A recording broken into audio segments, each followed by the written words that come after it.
Welcome to the Upside Podcast, where we help you get unstuck in your life by elevating your thinking and provoking meaningful change, always from the inside out. I'm your host, Teresa Flood, and I'm so glad you're here.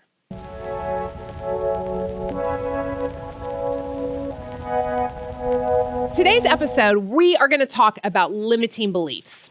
And I want to uncover a couple strategies that I believe will help you, just as they have helped me, get past those negative stinking thinking.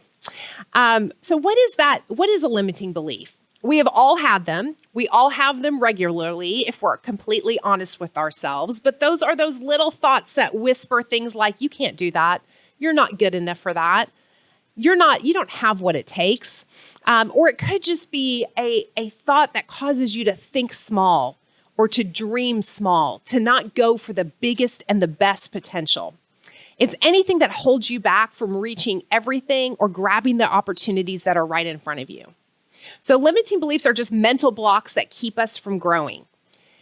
And here's the truth. A limiting belief is not, because you're having them, is not true. You're having them because you're human. And so many times we give credence to it because we think, if I'm having this thought, it must be true. There must be some truth to it. And I'm here to tell you, you're having them just because you're a human being. Mo Anderson, who is the CEO, was the first CEO that Gary Keller hired at Keller Williams. She was teaching a course. She's in her 80s now and has clearly accomplished much incredible things in her life and in her business. And she said in a class that I was in recently, she said, the higher you climb, the more successful you get, the more powerful the limiting beliefs will actually be. And that took me back a little bit when she first said that. I was like, oh, great. And it felt a little discouraging, but the more I've thought about it, the more I've realized that that is true. Because the higher we go, the more we often have to lose.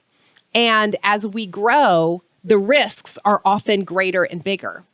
And yet, hopefully, as we grow, we're also learning strategies of how to take those limiting beliefs and not allow them to control us. So limiting beliefs are not a sign of failure. They're actually a sign that you're growing and pushing boundaries.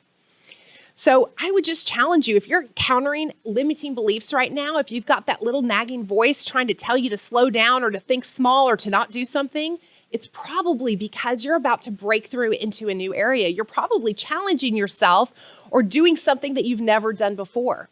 So in that way, that is a really good thing.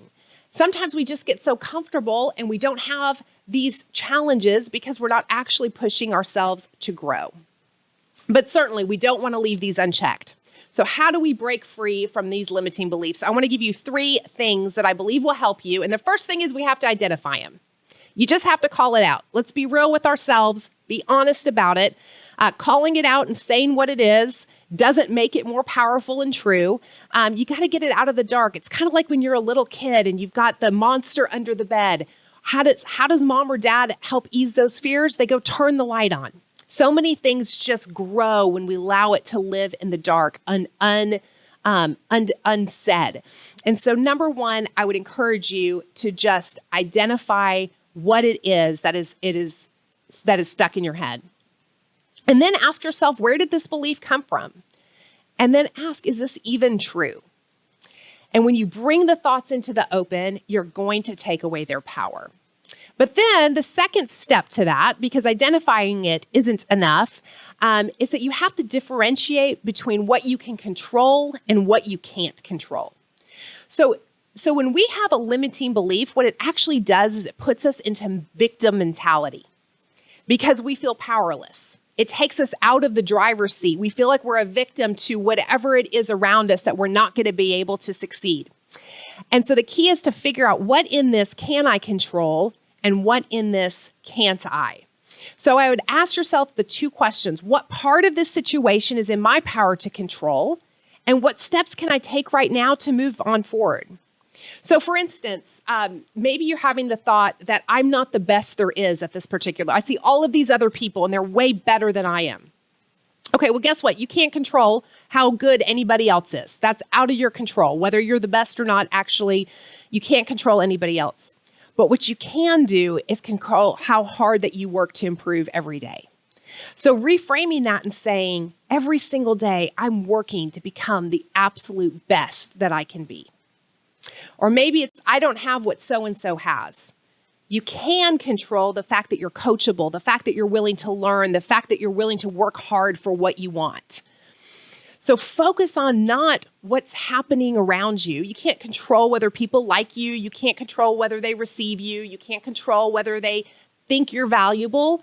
But what you can control is what you choose to bring to the table.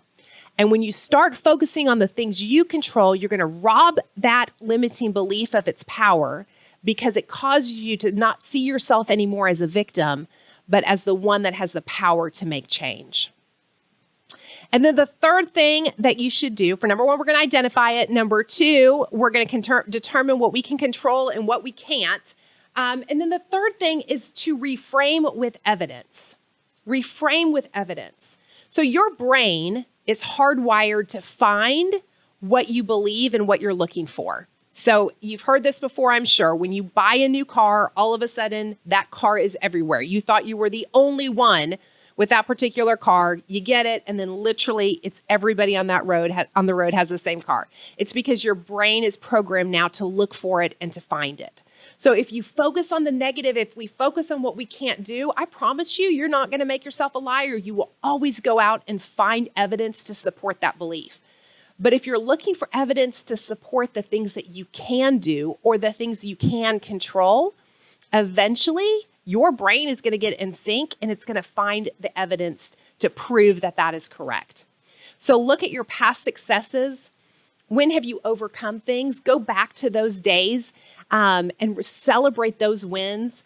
Find mentors, friends, people that are going to encourage you and speak life into you. And when you share that limiting belief with them, they're going to let you know what the truth is. You don't have to fight these battles alone.